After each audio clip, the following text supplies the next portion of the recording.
my teacher book. My teacher. You don't have your teacher book? My teacher pouch. Okay. Just give me a pen. I do not care even a little bit, dude. Even Drop it in the candle. a little bit. So real quick, can you send me the recording of this? Mm-hmm. All right, thanks. Yeah, we're gonna put it on YouTube and everything like that. All right, thank you. So we'll have it all. So like it's one of those things like most of tonight obviously like so whenever I do this I'm going to start recording it. I've got a YouTube channel and everything like that. But more importantly, it's also for my own edification. I think it's super important for me to realize where like, oh, I said this and that was stupid, and to be vulnerable to the like opinions of other people as well. But also have that like transparency, because there are a ton of people that don't come that would want access to it. You know, if we do something that is I think going to be really good, which I think tonight is going to be really good because I got a ton out of it this week.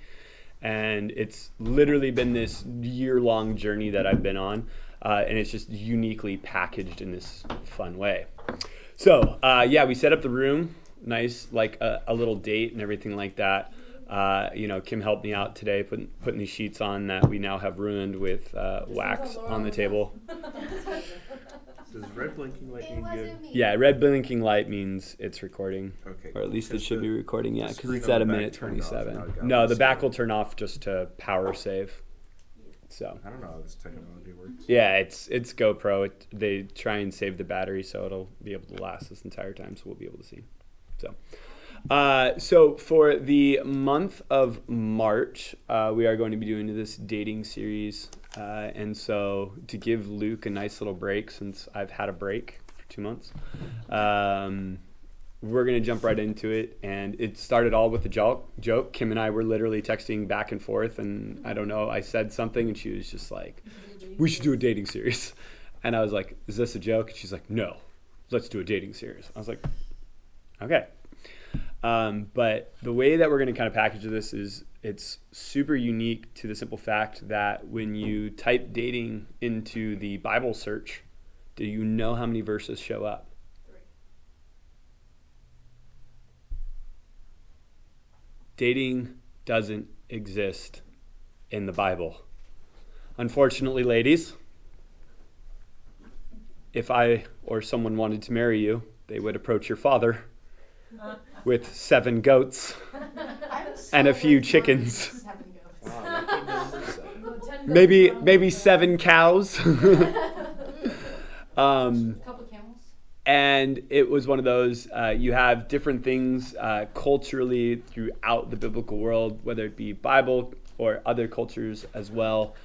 There's those things where the value of a woman was seen completely different than it is today.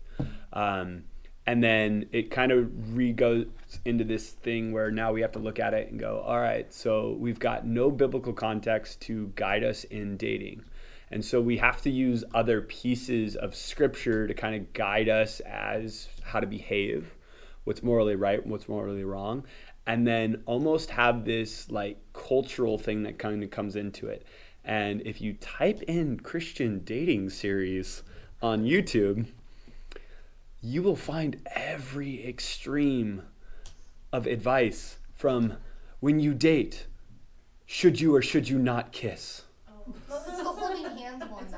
Is you know, being alone together on a date an acceptable behavior? And like they are dead serious on it, and it's just like, wow.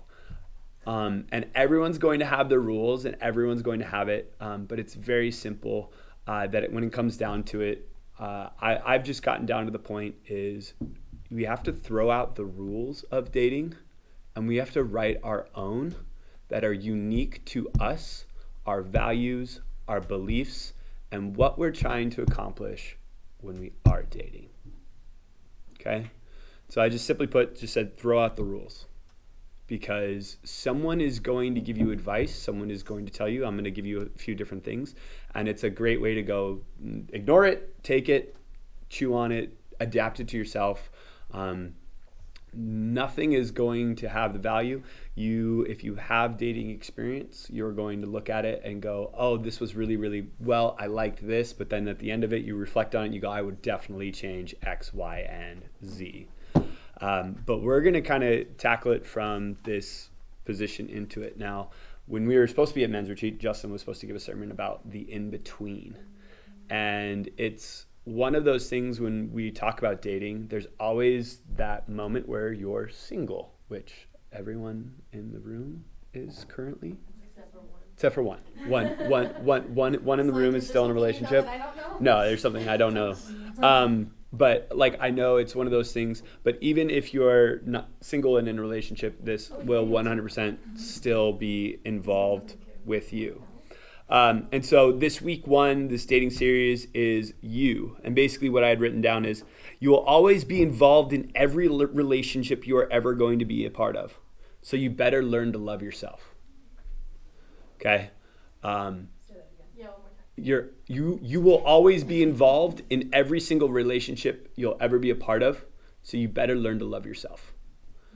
Can you elaborate upon that? And that's where we're going to go into. love it. Okay, this is the whole thing is this giant process, because after 33 years of also having a marriage that had failed, there is a ton of things that no matter what, if there is a piece of you that you have yet to check yourself on and love yourself on, it's gonna come out. And if you're looking for someone else to fill the void that you can't love yourself on, whether it be your looks, your personalities, your strengths, your goals, whatever the case may be, you're going to look for somebody else to fill it. And the moment they fail, which they will, you're going to hold the world captive. You're going to hold all dating captive. You're going to get bitter. You're going to get angry, because there's this moment that we fundamentally know that loving yourself is a part of engaging with Christ and letting him and you work together on all the pieces that you are working on. And it's this beautiful, beautiful process that kind of goes into it. And so I put together 5 things, and these are in no particular order. I'm actually going to save what I think is the most important for the very end, because I want it to be the last thing that you hear, because it'll be the most likely thing that you're going to remember. Does that make sense? Mm-hmm. Okay. So there's 5 things that we kind of put into it, and it's like self-care. Okay. Because when we are talking about loving ourselves, we're literally talking about it. And again, throw out all the rules, because society will pretty much tell you ever since you were little, like if you love yourself, you're conceited. If you appreciate yourself too much, like literally everything I'm about to say, I've been doing for the last year. And at men's retreat, like, it's just been one of those things. I said it within the first 5 minutes, and that was the thing that broke me, is I got my heart back those last 2 months. And it sounds crazy, just like, oh, like what it is. But like, I will literally be looking at a tree and start crying, because I just marvel at its root system and how it's grown. And I just ponder its like ability to withstand storms. And you're just sitting there and someone else is like watching you, and you're having a moment, and they're like, what's wrong with this guy? But it's being sensitive to the idea that, you know, God is now speaking to me, and I'm actually able to hear it again. Because for the last year, I've picked up a ton of pieces from a broken relationship and had to put myself back together. And the journey that God and I have been on has just been phenomenal, outside of dealing with anyone else. And I know I can't invest in anyone up until that point, but now it's just like, now I'm whole again. My heart's back into a place that I could actually be guided into a direction to where I can actually, which is what we're going to talk about in the following weeks, is what I can bring to the table. So the first and probably the most, I love this one, is self-talk. Okay. I was listening to a great podcast today, and the guy that he brought on as his guest was like the #1 sports psychologist. He works with all the top athletes. He is basically the head like thinker for the Alabama football team. Like, he gets brought in. He redesigned Coach Saban's like whole thinking mentality and stuff like that. And his research that he has conducted basically goes as this. When we make a comment out loud, it has the impact of being tenfold. So when we say something out loud, it has an impact of being tenfold. When that comment is negative, it's 4 to 7 times more impactful on our ability to think.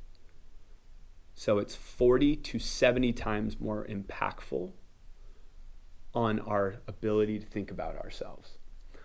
And so when we have to kind of look into it, there is a whole series of ourselves that we are constantly either affirming or denying an existence or a place in our life. Okay?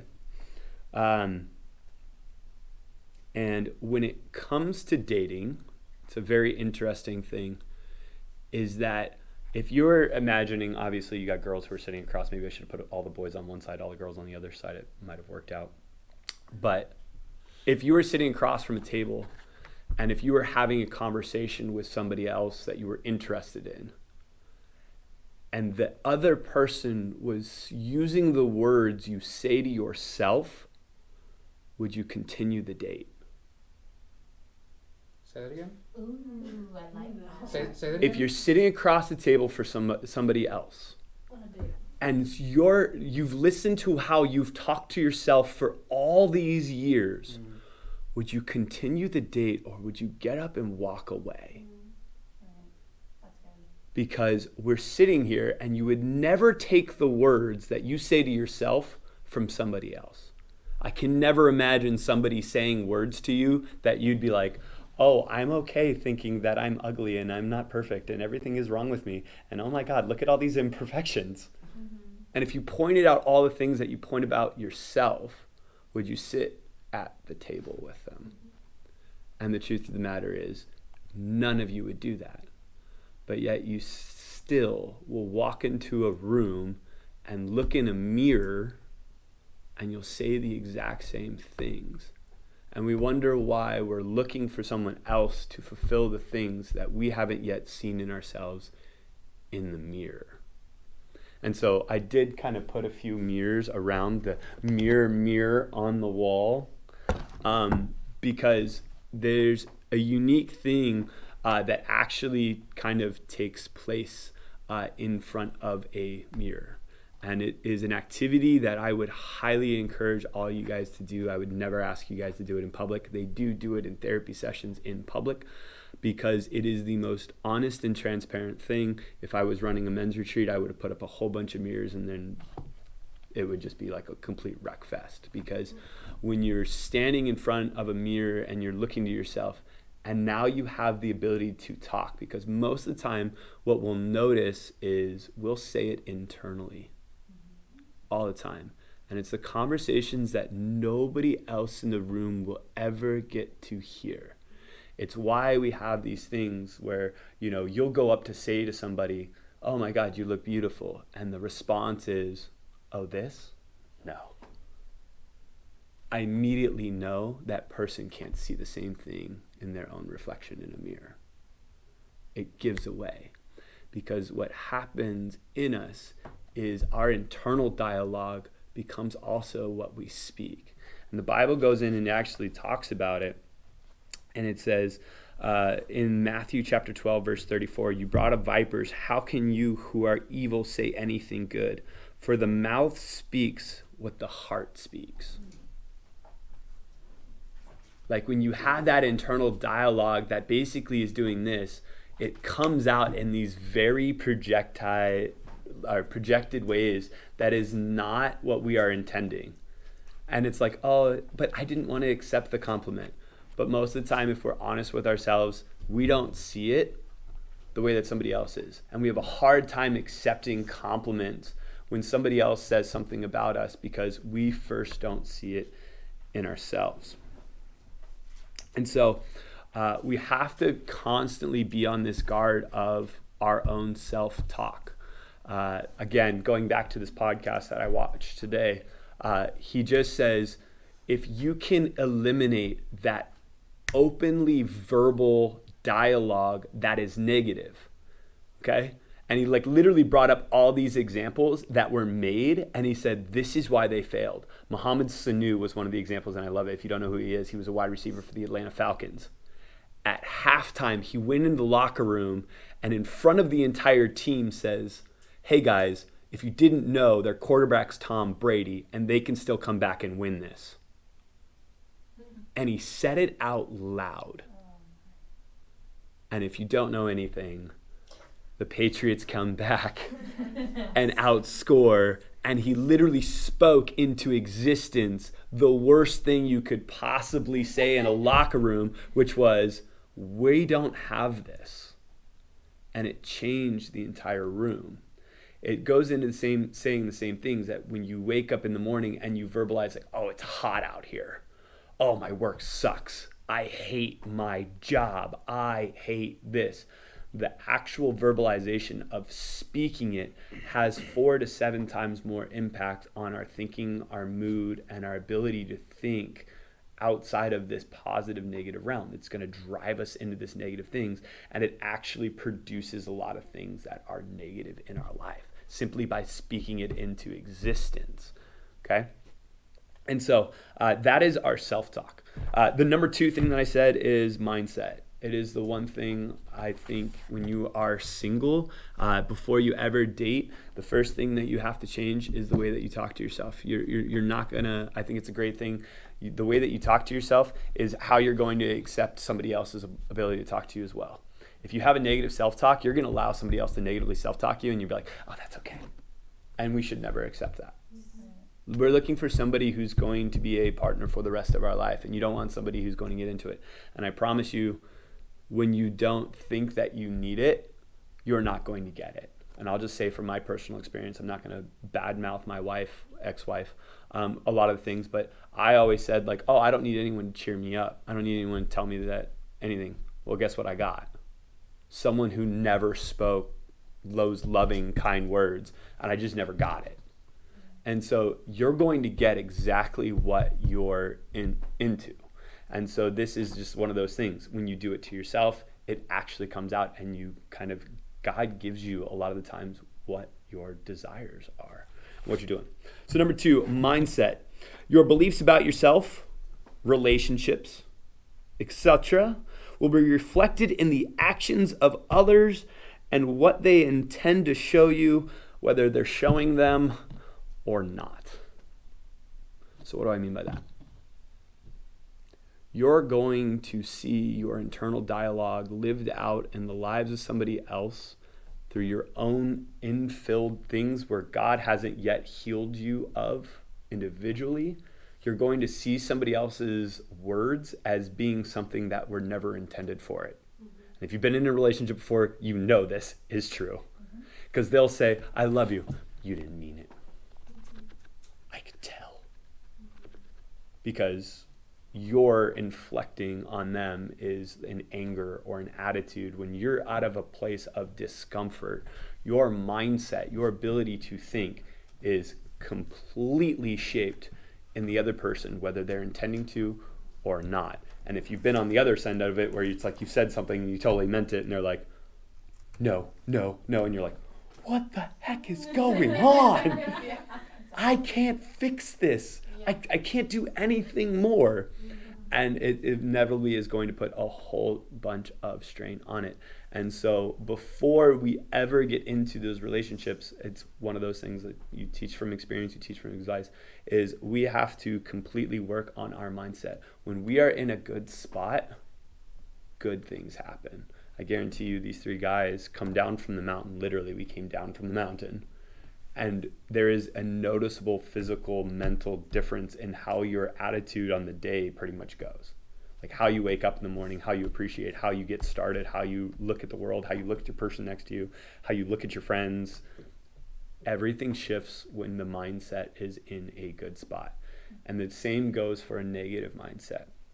When we're in those kind of dark experiences, we have this tendency to draw out the darkness into every aspect of life. And we'll inflict our love our loved ones with that darkness. Even though they're not intending it, they can say something, they can do something, and then there's the snapping, there's the changing, there's the anger, there's all these things that kind of come out. And we're not even talking about dating. We're just talking about relationships. You can do this with your best friend, you can do this with anything. Our mindset is something that God continually is trying to work on us, okay? In Romans chapter 12, verse 2, it says, "Do not be conformed to the patterns of this world, but be transformed by the renewing of your mind." Thank you, Pastor Lenny Corliss, for making me turn that into a song, and I can do that at different speeds in my head. Do not be conformed to the patterns of this world, but be transformed by the renewing of your mind. Oh my God. Like literally, thank you, Pastor Lenny. Everything's in song. So, beautiful. So, it's definitely one of those things that no matter what, you're going to see it. And you're never going to know it when you're in the moment. You're going to find yourself later on in a room and go, what just happened? And then you're going to be sitting there staring at a mirror crying, because I've been there. And you're just like, why did I just blow out of proportion? I took out on somebody else something that I was going with somewhere else in my life because I wasn't resolved in that moment. I took it out on somebody else. And if we don't resolve that, we bring it in to everything else. We are going to constantly bring in ourselves to every relationship you're ever going to have. And this is like one of those, like, people are like, oh, this is where like dating gets scary. Well, when you're talking about trying to find somebody for the rest of your life, like, yeah, it's scary. You're not worth two cows and 7 goats, okay? It is so much more, and society and culture has evolved so much to a place to where it's like now these like 2 unique individuals who have the same equality in our societies are now merging together, and you can literally choose. And now that choice is almost what a lot of people almost get overwhelmed with, because then it's just the idea of, oh, the one. I hate that, but that's just me personally. If you're like, I'm gonna find the one. I love it when people say like, no, I'm gonna choose one person every single day over everyone else that I'm gonna walk and interact with and even love on. I'm still gonna choose one person over anyone else every single day. And that could be the wrong person, but if I've chosen this person, I'm going to continue to choose that person over everyone else every single day. And I love that. I heard that from a thing that Samuel Robinson sent me today. It was a nice little talk as well. Okay. So for me, I gave a personal example. I actually told somebody, my ex, before we got married, I basically said, the thing that always most scares me is that everyone's always gotten bored with me over time. And before I realized it or not, I spoke it into existence. And I planted a seed that eventually gave root to a thought in her, and exactly that happened. I like literally spoke into existence the exact same thing that happened in my marriage by giving her the idea that she probably would have maybe never had. But I spoke it out loud, and I gave it more power than something that I could have controlled by keeping it inside and keeping it in check and giving it over to God and saying, God, take care of this, because only you can actually do this in my heart and in my mind, because I know my value, I know my worth, and I know that this isn't going to happen to me again. But I gave it more power because I said it out loud. And I gave somebody a seed to plant something that literally caused a lot of destruction in my own walk. All right, number 3. This one I kind of threw in there because I believe that in the times of being single, our body is a temple. Our heart, our mind, our soul, but we have to take care of it. And there's this thing where I've journeyed into this idea personally, and now I'm helping other people along their own. It's taking care of ourselves physically. It's amazing what happens in our mind when we choose to put the right thing in it. It's amazing what happens to our mind, our heart, our body, and our soul when we're exercising in it. It is literally, we'll use muscles as the idea. It is the perfect example of this exercise, stretching, tearing, and then rebuilding. It is a perfect metaphor for how our relationships literally can go, because you can go and you can say like, oh, this is as far as it's going to go. And if you've ever lifted weights before, you've been in sports and you only ever lift 50 pounds and you're like, oh, dude, that's a good weight. I don't need to go any higher than that. You'll never go higher than that weight. You'll never go higher than what you're willing to push yourself in. And I think it's a perfect representation not only for what God intends to do in our walks, in our hearts, and in our minds, but also if you've ever been in the point where you're fully exhausted physically, your heart, your mind, and your body literally get opened up to a whole new avenue of thinking. Lauren, you went on a giant walk today. Oh, that was a bad guy. Bad walk, but we talked about it on the car ride over here. Great walk. Great what? What'd you say? I don't remember. Release. She also used the word revelation. There you go. She literally goes, it's amazing that when you're traveling farther than you thought you could go, there's an internal dialogue that now you're having a conversation with yourself. Like, hey, I didn't know I could go here. I'm going to just tell you from the personal things, like I literally would average anywhere between 20,000 and 30,000 steps every single day. I didn't have a vehicle while I was in Australia.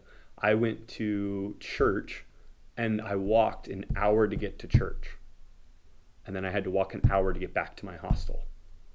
And that 45-minute to an hour walk that I had before church had set my heart up. The moment music was playing, I was crying. And I was just at that moment, I was like, God, it's good to have this little thing beating inside my chest again. Because I hadn't been sensitive to the Holy Spirit. I hadn't been sensitive to God for so long, but I needed to walk. I needed to travel. And if you've ever realized, almost everything says walking with God. And it's one of those things. If you've never seen the poem Footprints in the Sand, you need to check it out. I'm not going to go over it. Literally, you walk on a beach before and you'll understand it. Footprints in the sand, and you just understand there's all these metaphors throughout Scripture that show our own individual journeys being these exercise. Run the race. Get the crown. Walking with God.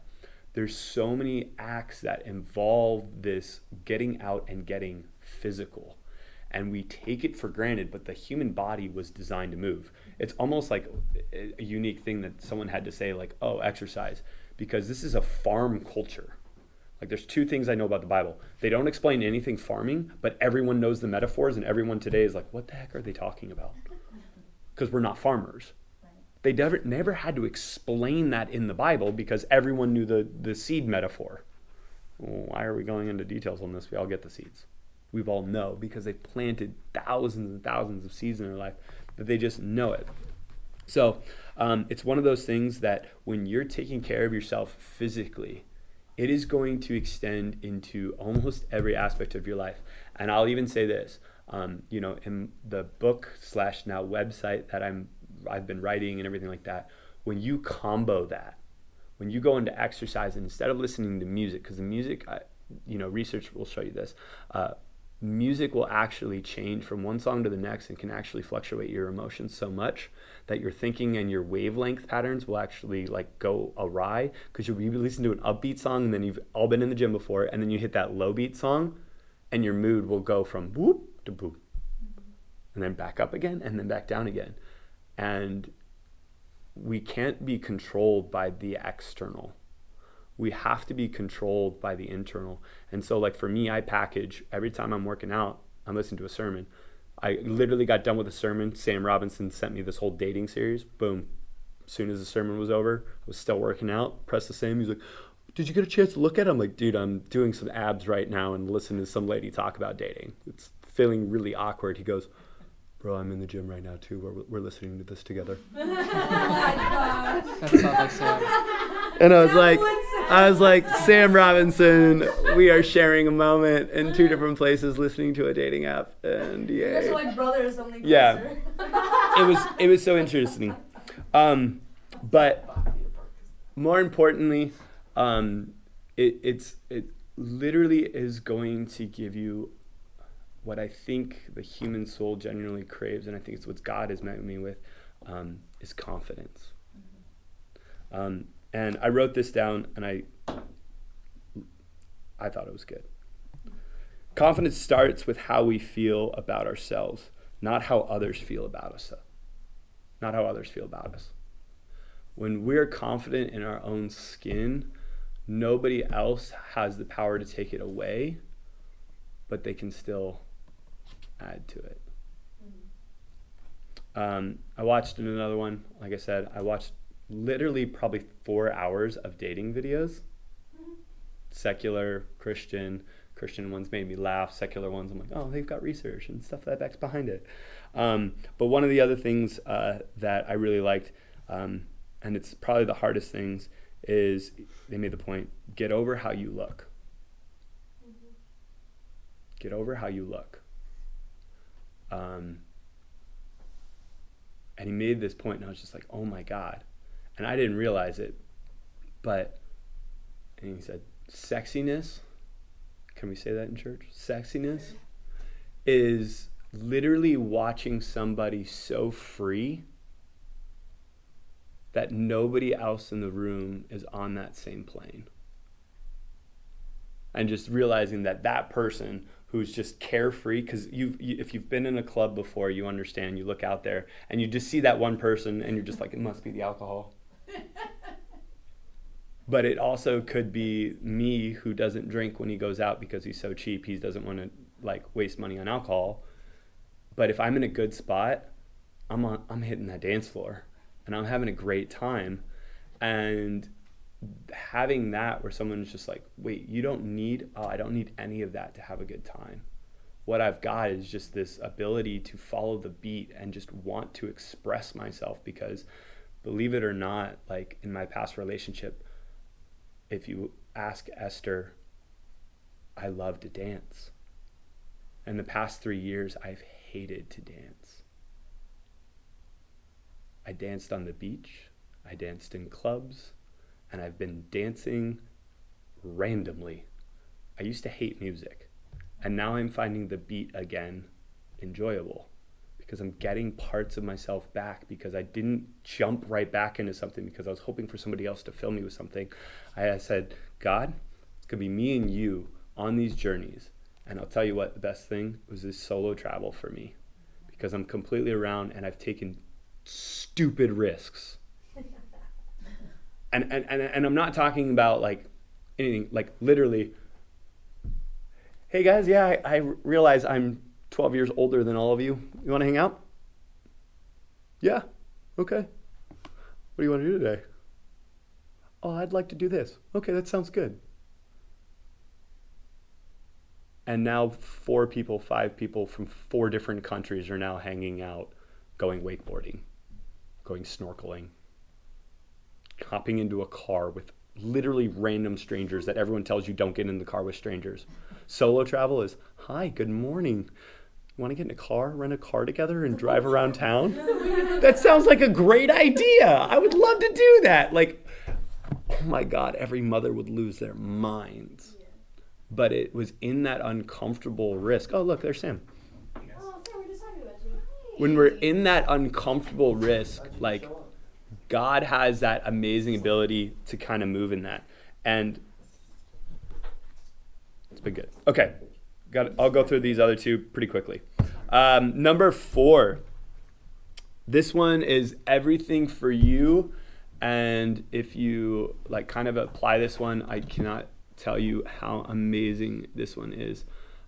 Explore acts of kindness towards yourself and others.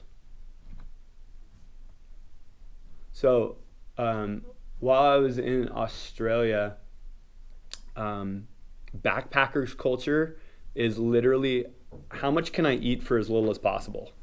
That is everyone's mindset. Rice, beans, toast, that is the average meal of most backpackers, and ramen noodles. Okay. And it was my last night in Australia, and I've been talking about the Brazilian barbecue place forever, but it's $50. And everyone looks at me like, what are you, a millionaire?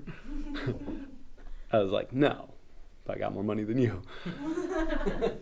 And I'm going to this restaurant, and everyone's like, oh, but you're going to end up going by yourself. And I go, then I'm going to have an amazing dinner with myself. And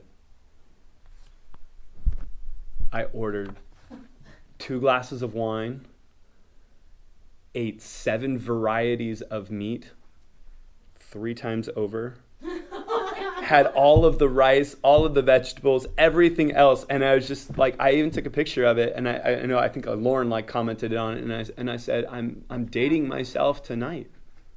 I'm treating myself tonight, and regardless of anyone else, I got comfortable because in that moment, I used to be the guy that if I ate alone, I'd be worrying what everyone else was thinking about me. And all I could think about was the next cut of meat I was going to put on my plate because it was so good, because I was just enjoying the presence of being in it, because it goes back to that mindset and that self-talk. I'm worth spending $50 on. I'm worth taking a glass of wine and having a good drink on. I'm worth sitting with myself in my own thoughts, in my own revelation, in my own ways for an hour and a half. Because if you've never been to a Churrasco before, you have to pace yourself. Yeah. And they like come, they cut your little meat for you, and you're just like, 3 more slices. What is that? Yes. Bring that back around. Daniel, Lady looks at you, be like, is there anything we could bring back to the table? Yes, there is. That seafood plate, bring that back to me. But I've learned that the acts of kindness to yourself, societally, you have to get over it. Just like we have to get over the way that we look, okay? We have to get over that, because I found myself in Kansas City, and this journey started long before most of you guys knew that I was getting a divorce. I was practicing self-love. Like, I would go to movies, and I still go to movies by myself. I went to a date with myself yesterday.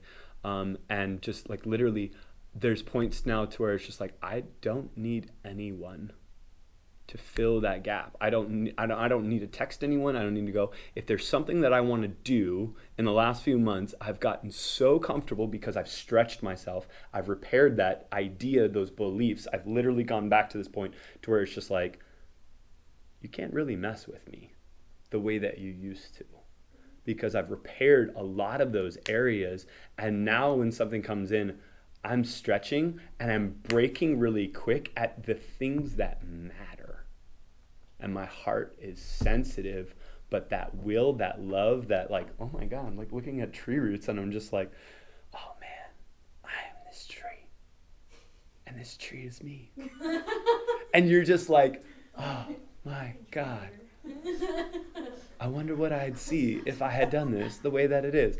And like, if you followed my Instagram, you like would know how many pictures I took of trees. And then I thought it was really weird, so I stopped posting pictures of trees. And then even on men's retreat, I got actually really self-conscious, and I stopped because someone else who I love and respect was like, dude, why are you posting videos every single day? And when I got home, I told him, I posted 1 video. I recorded 4 almost every single day. That was just the one I was actually happy with. And I was just like, I feel like I should be posting all of them now. Mm-hmm. Because there were these things where I would hit one corner and God was showing me one thing. And if you walked around another corner, there was a whole different view, a whole different sight, and God was saying something completely else. Mm-hmm. And both moments I'm going, oh my God. Because when we're exploring these new things of acts of kindness for ourselves, when we're walking in different ways and we're extending ourselves with God, we're truly inviting in the Holy Spirit to revolutionize the way that we're talking to ourselves, the way that we're seeing ourselves, the way that we're seeing the world. And everything in our world is going to be impacted by our relationships with ourself first. Okay? And finally, the last one, walk with God.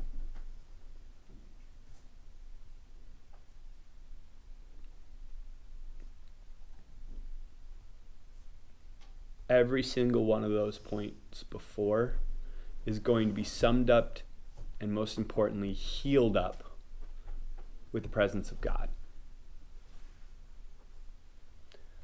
And you'll only know this revelation, you'll only know this truth when you actually let him in through the vulnerability of your actions and giving yourself time.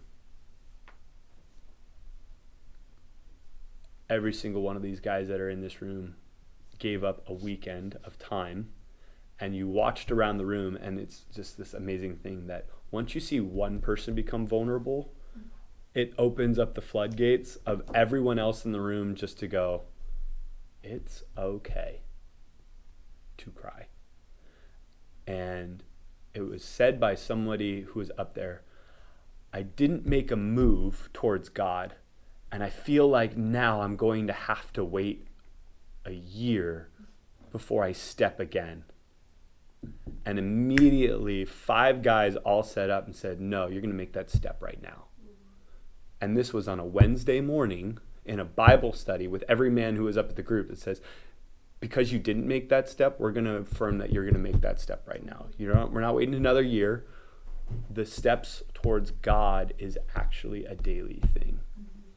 And to see everything that we talked about, because your self-talk, I'm promising you, is not going to change tomorrow.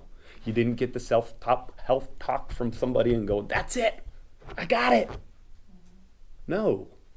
The acne that is protruding on my face right now, just be like, why? I'm a 33-year-old man. Use 4-in-1 shampoo. Why does it look like somebody just goes, zit, zit, zit, zit, big zit? I'm 33. I thought I was over this phase of my life. Welcome back to a different climate, a different zone. Water. I mean, it's so crazy. But the last element is the element that has to be involved in every element before we ever show up to the table. Because God's going to tell you something within your self-talk that is going to be the perfect reminder of how loved you are, how beautiful you are, because he made you in whose image? His. We all know the answer. Welcome to Christianity 101. But it's so easy to say it, but yet you look inside the mirror and you hold it up to your face, and how many times does that self-talk go, no, that can't be what he intended. It's real. It is real. I looked in the mirror the other day, was talking about like not believing in myself, and then I go, oh, the Holy Spirit lives within me, then I believe in the Holy Spirit, and how do I not believe in myself? Like, And it's just this, it's crazy. So to kind of wrap this all up, if there was something I would encourage you guys to do throughout the course, is to, one, practice the mirror. Again, when we say something out loud, how much of an impact can it actually have on us? 10 times. And if you've seen those videos where like parents make their kids say it out loud, like, I am beautiful, I am strong, I am, you actually see light in kids' eyes again. But if we were to sit there and say that to ourselves into the mirror, we'd think this is stupid. Until you walk 10 days down the road of continually saying it out loud, realizing that the impact is actually there. Champion that with the last point. Add now God's word into it. Right onto it. If you were to walk into my house after I found out what I found out with my ex, you would have thought I went insane. Every single mirror in the house had expo marker written on it. When the mirrors got full, I was writing on the shower. How I can improve myself, how I can improve my relationship. what I needed to do, what I needed to apologize for. If I wrote an apology, I wrote it on the window that knowing that she would see. Because I thought I could fix it. But there's one of those things that if someone's mindset is so far gone, you have zero control in fixing anything. And even when I said, God, it's up to you, and I heard the voice, it's already over. And it started well before anything went wrong. And it starts with the mindset. Relationships begin and end long before the actions ever come about. It starts with a thought, you know. And so we have to go back to it. And then we'll kind of go back onto some of these, but I wrote down just so much stuff, and I kind of want to wrap this stuff up. So we'll kind of say some of them for later on. But Justin said something really good. We'll go back to the mindset thing here real fast because I have all these arrows. You can't receive what you don't believe. Thank you, Pastor Hagee. You can't receive what you don't believe. You can't accept what somebody else has good that's going to come out of their mouth. It's so easy how we can accept the negative. We'll laugh at it, be like, that's funny, but it's so true and hurtful. But I tell myself this all the time. So there's no difference. I accept this. But we'll fight everything when somebody says X, Y, and Z.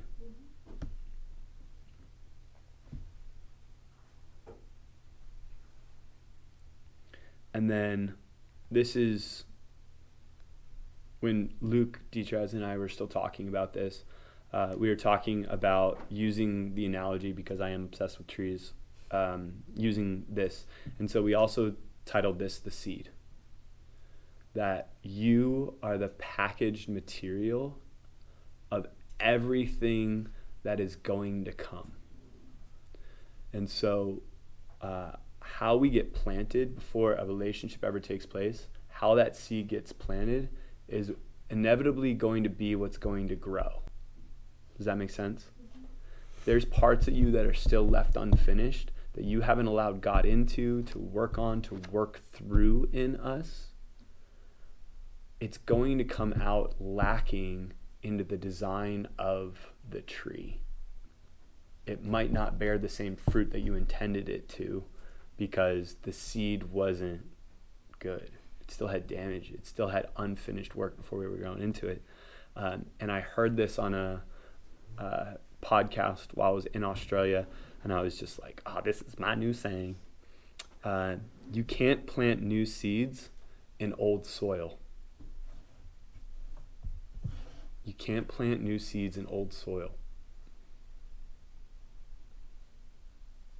And this is one of those farming things that I get because I was raised on a farm. But if you've never been on a farm before, you don't realize that crops have to be rotated. Because if you plant the same seed, which is you, in old soil, that soil's already been used up by the previous growing, previous relationship, previous whatever. You have to get yourself into a brand new spot, literally, physically, mentally, emotionally, spiritually, before you can ever get replanted so you can ever grow again. You have to find yourself in a new spot. You can't go back to the old things. Relying on the old things. I talked on men's retreat out of Isaiah 43, and it basically says, like, forget the past. Don't hold on to it. I'm making something new. I'm making a path in the wilderness and streams in a wasteland. Can you perceive it? And it's just one of those things where I'm just like, oh my God. If you can't see it, that God's still making a way in all of the tough situations where you think you can't do it.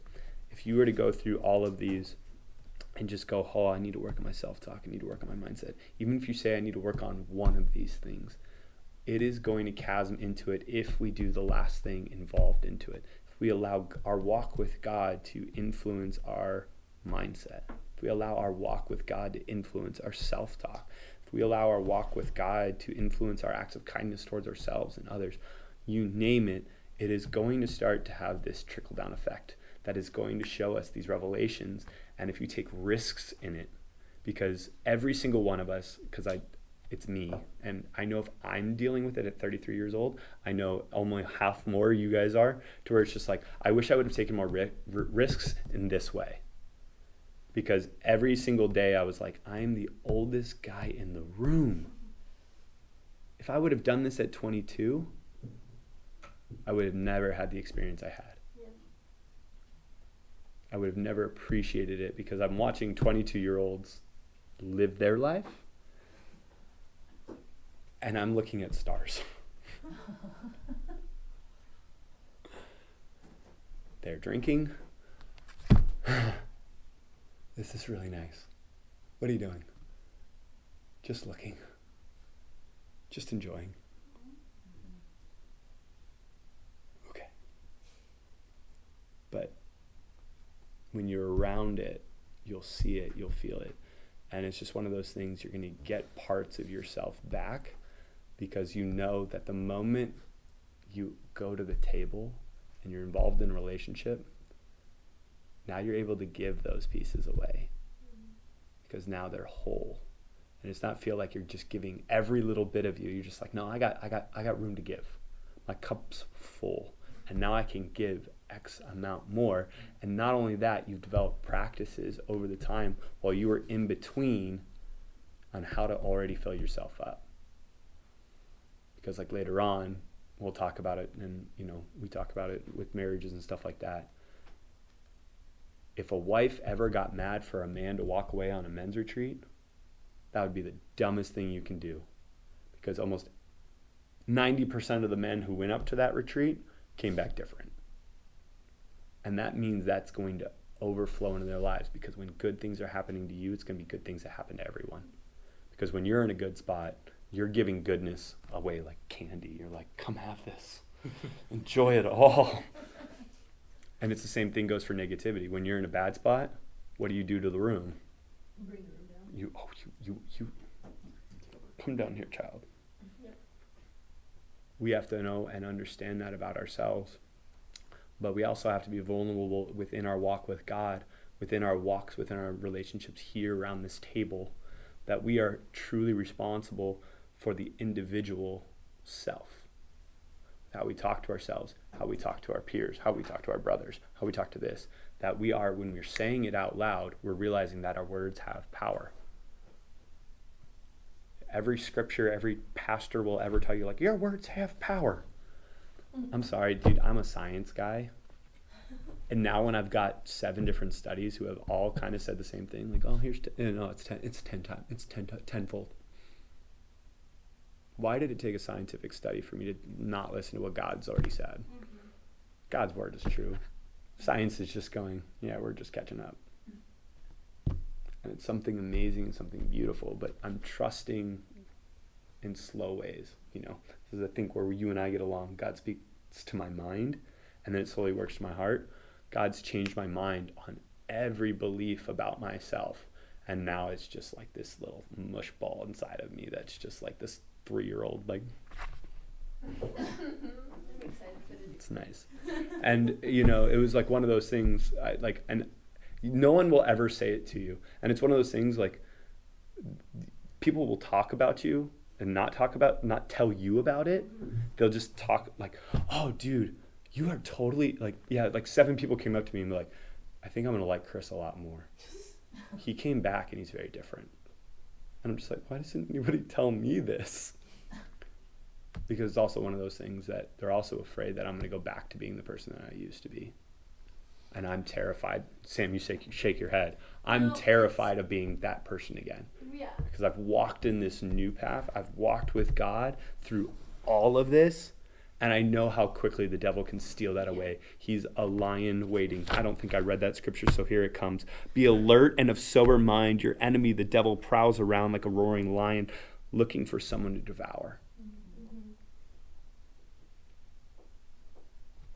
I am on that target. What verse was that? 1 Peter 5:8. Be alert and of sober mind, for the devil, for your enemy, the devil prowls around like a roaring lion looking for someone to devour. Man, I'm choice meat right now. I flavored myself up. I'm a T-bone filet mignon.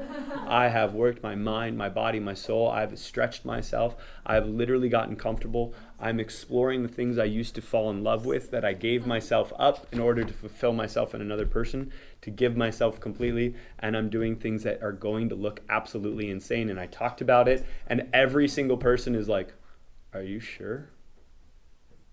And I'm like, "Yeah." "Hey, you're watching my kids this weekend." "Cool, what time?" For those of you who aren't at men's retreat, that doesn't make any sense. But I've made offers that I'm going to act on because God's given me a whole new role while I'm home, because I saw something that was in need and I have the ability to fill it. I'm not going to sit by anymore because I know my heart is this amazing servant. And I, for so long, was waiting for somebody else to show me when I can serve. And now I'm saying, screw that.